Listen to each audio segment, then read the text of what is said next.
Sarah, your strength and worth are undeniable. Stand firm. Her family turned their backs on her because she wasn't beautiful, until the cowboy said, "She is my woman now."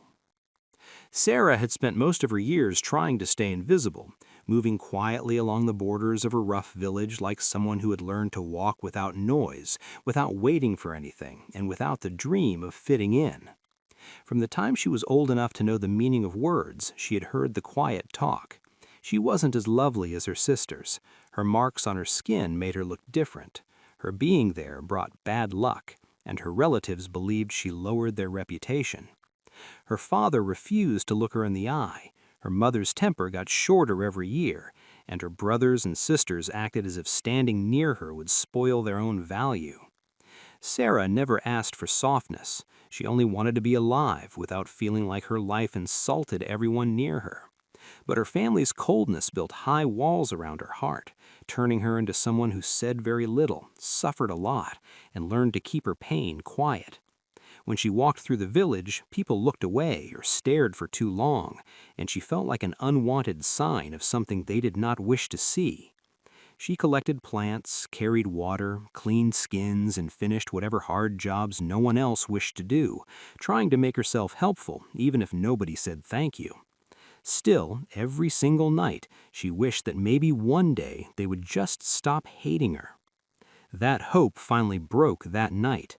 A big fight started after she accidentally walked into a special area kept for others. Her uncle's voice went through her like a sharp knife when he yelled that she brought disgrace just by walking among them. Her sisters laughed quietly. Her father did not protect her, and her mother said nothing at all. It was in that heavy silence that Sarah understood her life had become a load they wished they could toss aside. For the first time in her years, instead of hiding from their meanness, she felt something crack open inside her, something strong, wild, and ready to survive somewhere else. So, before the sun hit the hills, Sarah took a water bag, a small blade, and a cover, and she walked away without looking back.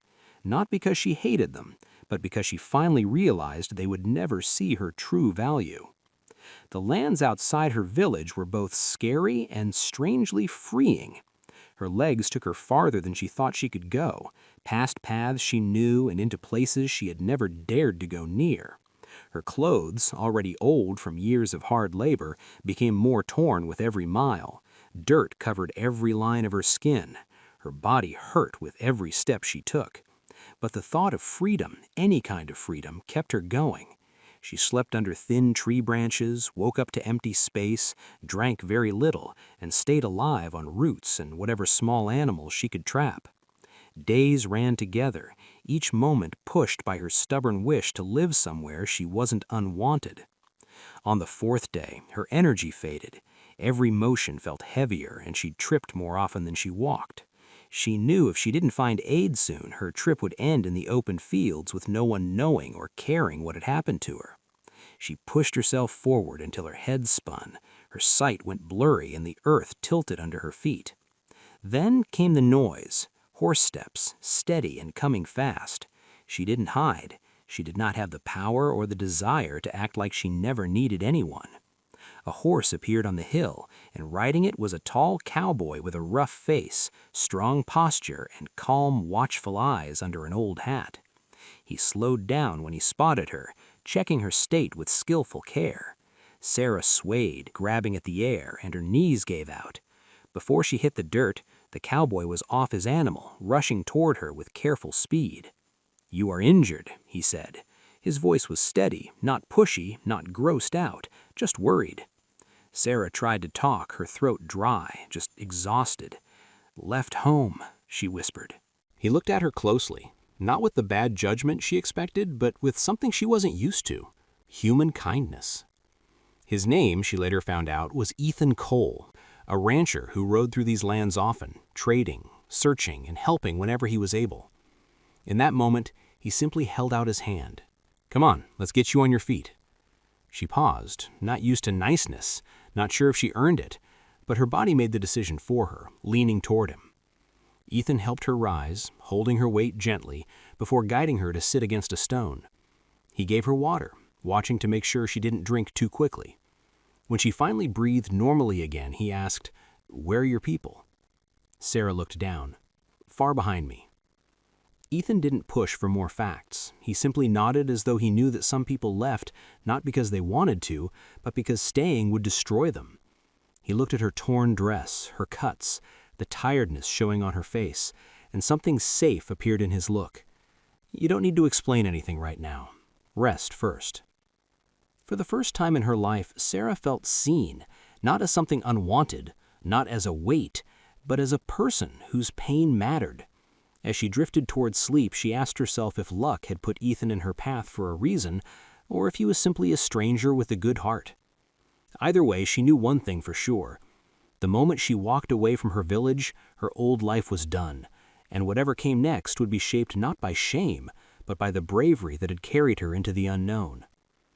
Sarah woke up to the quiet noise of burning wood and the smell of cooked beans floating near her. For a second, she expected to hear her family fighting, expected the familiar pain of being rejected waiting for her. The moment she opened her eyes, instead she found Ethan sitting close by, fixing a strap on his saddle with deep focus. When he saw she was awake, he gave a small nod, not being nosy, not pushing, just quietly noting she was there in a way she wasn't used to. He handed her a bowl, waited until she had eaten, then spoke in the same calm tone that had lowered her fears the day before. "You can travel with me for a while if you want. You shouldn't be out here alone." Sarah paused, unsure whether to trust kindness she hadn't worked for. But Ethan didn't ask for anything, didn't suggest she owed him thanks. He simply made room for her.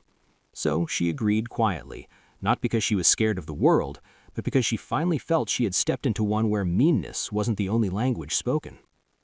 They rode side by side across long trails, sharing small parts of themselves.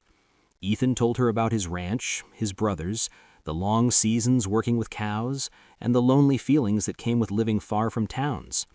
Sarah spoke very little, picking her words with care, but Ethan never once asked her to say more than she wanted to. He learned to read her quiet moments, to understand her looks, to know when she needed to rest. She learned that his steady way wasn't an act, it was who he was.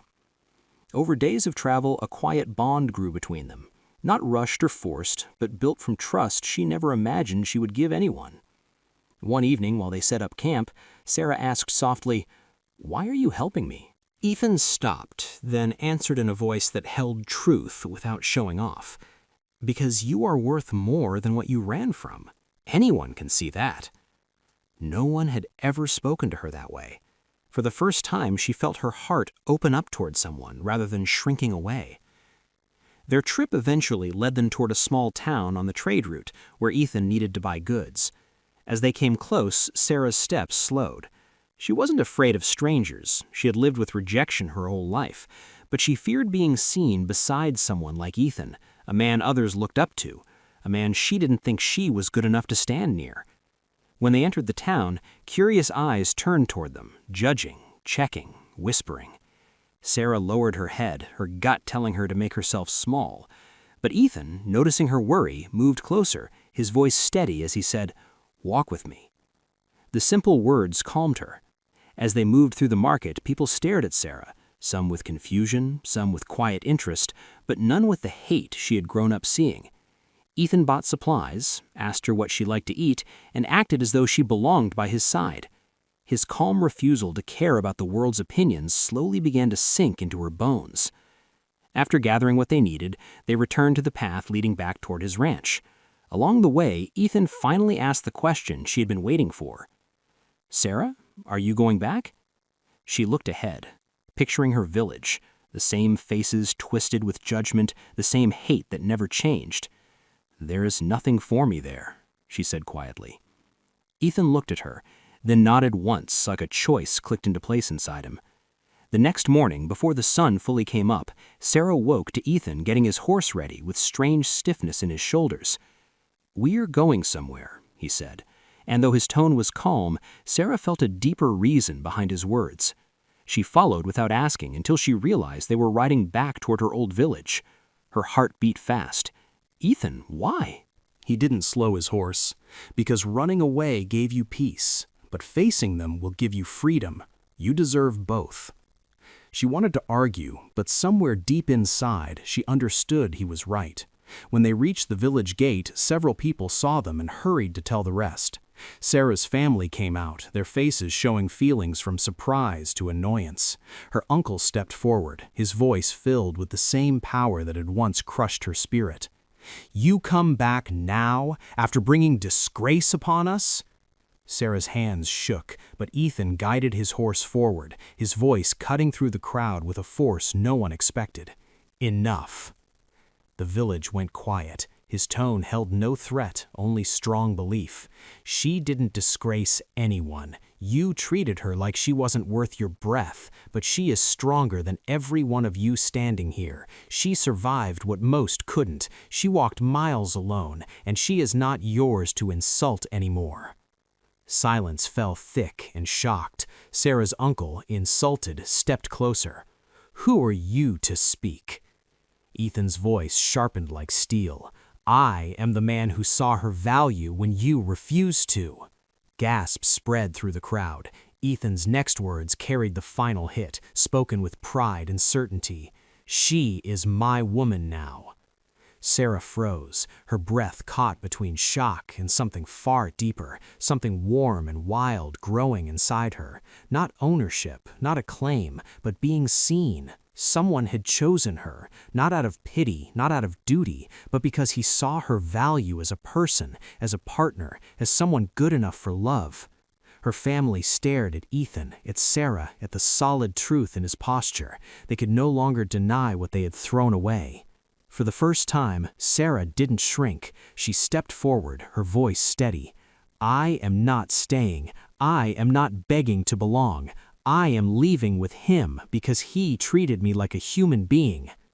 Her mother's eyes softened with something like regret, but Sarah didn't wait for apologies that had taken years too long to come. She turned away from them, climbed onto Ethan's horse, and let herself breathe in the new life waiting ahead. As they rode away, Ethan looked at her quietly, checking if she was all right. Sarah met his eyes and nodded, feeling a future opening before her. One built on respect, bravery, and the kind of love she never thought she would get. And so her story ended not with rejection, but with a new start, not with shame, but with the strength to walk into a world that finally had room for her. With Ethan by her side, she was no longer the girl cast aside. She was the woman who chose her own worth.